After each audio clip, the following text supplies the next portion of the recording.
Lo udah kirim puluhan CV, tapi balasannya cuma angin. Tenang, lo nggak sendirian. Di video ini, gua bakal kasih lo tips gitu biar lo nggak sekedar ngirim lamaran, tapi dapat kerjaan yang lo idam-idamkan. Tonton video ini sampai habis. Subscribe jika video ini bermanfaat bagi kalian. Let's go! Tips yang pertama adalah kenali perusahaan yang kalian lamar. Sebelum lo nyebur ke dunia kerja, lo mesti tahu dulu dong kolamnya kayak gimana. Jangan asal nyebur. Lo mau berenang nih, masa lo nyelam di kolam yang ternyata isinya hiu? Enggak dong. Gimana sih cara kita supaya lebih kenal perusahaan yang kita lamar?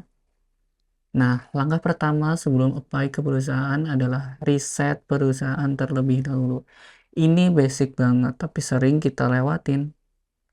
Cari dulu nih perusahaan lo yang lo incar itu profilnya kayak gimana, core bisnis mereka tuh kayak gimana. Kalau lo apply asal-asalan, lo bisa malah kena yang aneh-aneh dan merasa nggak cocok sama lingkungan kerja mereka nanti. Lo bisa lihat visi misi mereka itu gimana, nilai-nilai mereka itu gimana. Lo harus cari tahu itu. Nah, selanjutnya nggak cuma perusahaannya aja, lo mesti paham posisi yang lo lamar. Jangan sampai lo kirim CV buat posisi yang sebenarnya nggak sesuai sama skill atau passion lo. Ini tuh sering buat kejadian lo. Lo ngejar gaji gede, tapi ternyata job desk-nya bikin kalian stres. Harusnya kalian baca job description-nya secara teliti, hati-hati, nggak asal dibaca aja. Nah, kita tahu itu apakah kemampuan kita, kompetensi kita sama dengan yang perusahaan cari. Terakhir, biar lebih kenal sama perusahaan yang lo lamar, cek review dari karyawan atau mantan karyawan. Bisa kita lihat di situs kayak Glassdoor atau Jobstreet, nah biasanya itu ada. Ini tuh penting banget biar kita tahu culture mereka, apakah karyawan mereka happy atau malah banyak yang komplain saat manajemen. Jangan sampai lo kaget pas udah masuk ternyata lingkungannya toxic atau nggak sesuai ekspektasi. Nah, ini tuh penting banget. Selain itu, apakah mereka perusahaan yang fun atau supportive atau mungkin terlalu serius? Lo bisa cek sosial media mereka. Dari situ juga lo bisa lihat apakah lo bakal nyaman atau enggak. Nah, itu bisa kita lihat dari sosial media. Websitenya juga bisa. Nah, itu ya teman-teman. Ini tuh sangat penting banget kita supaya kenal lebih jauh perusahaan yang mau kita lamar. Nggak asal keterima saja. Oke ya, setelah lo riset perusahaan dan posisi yang lo mau, saatnya kita bikin senjata utama lo. Yaitu apa? CV, ya benar CV. Kalau CV lo cuma sekedar biasa-biasa aja, HRD bakal skip itu aja dong. Dan lo nggak mungkin mau itu terjadi kan. First impression kan itu biasanya yang menentukan HRD pengen merekrut kita atau tidak.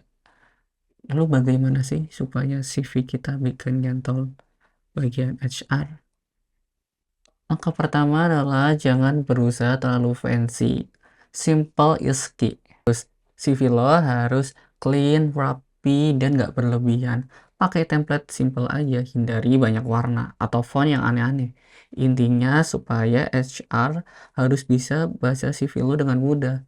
Jangan sampai nih, mereka bingung cari informasi yang penting karena CV lo kayak taman bunga yang penuh warna. Kebanyakan warna, font pun nggak jelas, susah dibaca, akhirnya di skip. Setelah itu, lo harus bikin highlight skill yang nyambung.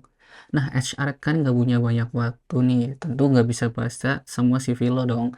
Nah, mereka bakal fokus sama skill yang nyambung sama job desk yang mereka cari tentunya.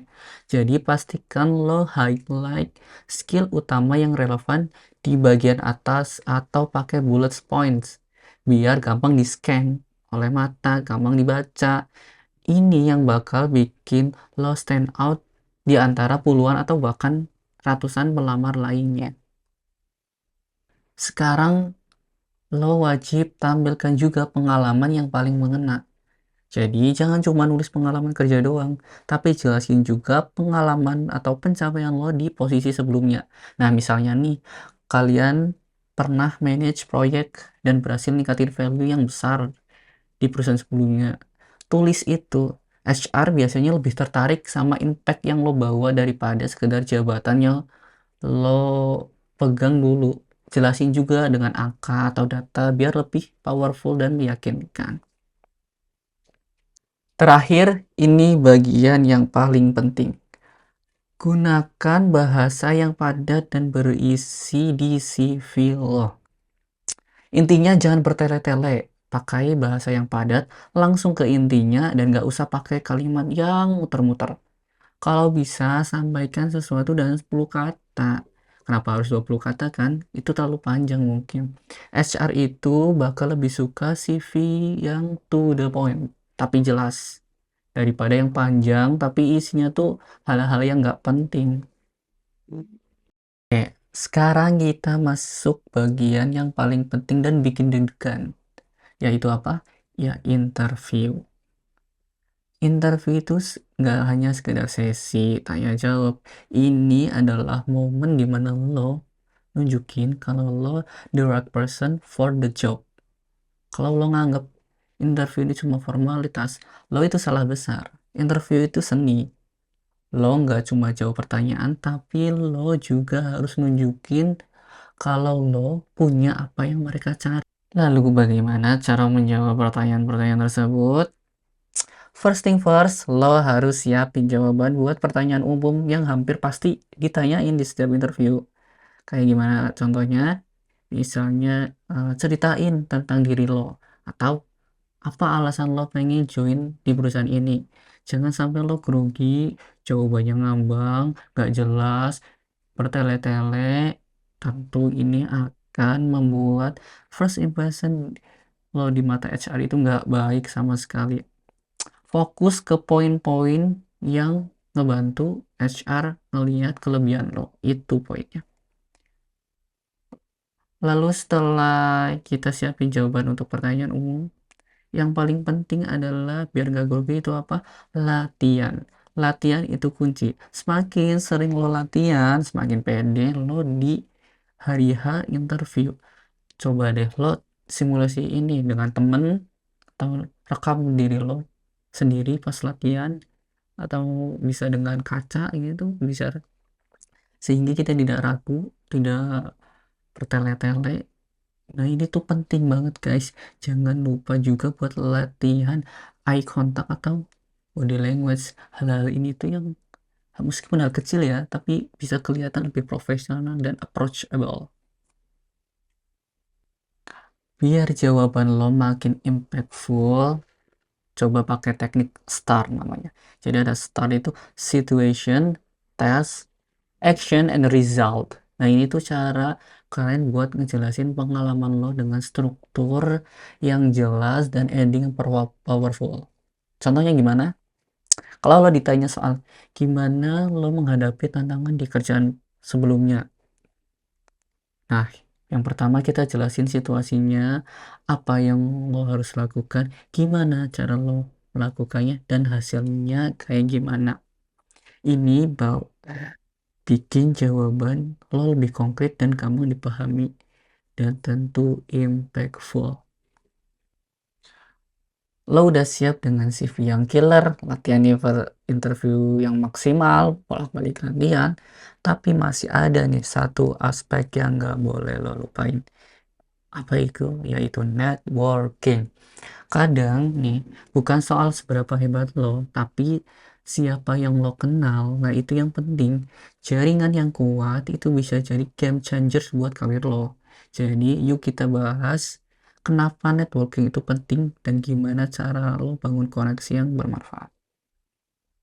Yang pertama, kenapa networking itu penting? Ya, networking itu bukan sekedar bertukar kartu nama atau punya kenal sekedar temen, tetapi dengan punya jaringan yang luas, lo bisa dapat informasi yang mungkin nggak tersedia di lowongan kerja biasa, atau bahkan lo bisa direkomendasikan oleh orang dalam langsung.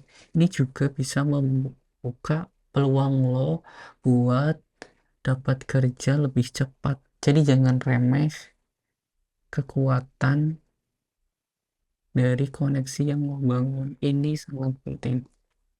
Nah, bagaimana cara mendapatkan networking itu? Salah satu cara yang paling efektif adalah dengan mengikuti event-event atau komunikasi yang relevan di bidang lo. Misal, lo bisa ikut seminar, terus workshop, atau meet up yang berhubungan dengan industri yang lo minati. Di sini lo tuh bisa ketemu orang-orang yang punya passion yang sama kayak lo, dan mungkin aja ada peluang kerja atau proyek-proyek yang cocok buat lo. Ini penting ya guys. Jangan lupa juga buat maintain hubungan tersebut. Kirim follow up email atau pesan singkat terima kasih atau atas obrolan atau bantuan yang mereka kasih. Biar lo yang belum terima bantuan mereka, siapa tahu nih di masa depan lo bakal dibantu mereka. Ini cara yang lo harus coba. Oke, kita udah nyampe di bagian akhir, nggak kerasa ya. Terakhir yang nggak kalah penting itu apa sih? Ya, mental baja. Kadang proses cari kerja itu bikin kita kayak down atau merasa frustasi, apalagi kalau belum dapat panggilan. Aduh, itu pusingnya bukan main. Tapi ingat ya, jangan biarin hal itu bikin kita nyerah. Kita harus tetap optimis dan terus improve. Jadi suatu saat jalan itu pasti ada. Itu yang terpenting. Jangan biarin satu atau dua penolakan bikin mood lu jatuh. Semua orang itu pasti akan mengalami yang namanya penolakan. Bahkan orang sukses sekalipun itu pasti ada suatu saat itu mereka gagal dan mengalami penolakan. Yang penting itu gimana cara lo bangkit dan terus bergerak. Setiap penolakan itu sebenarnya adalah kesempatan lo buat belajar dan berkembang. Oke guys, itu dia tips-tips untuk kalian yang sedang dalam proses melamar pekerjaan. Nah, gue harap sih semoga semua tips yang gue sampaikan itu bermanfaat bagi kalian dan kalian cepat dapat pekerjaan. Terakhir, gue ucapin terima kasih bagi yang menonton sampai akhir. Jangan lupa like, share, dan subscribe buat tips karir lainnya. Dan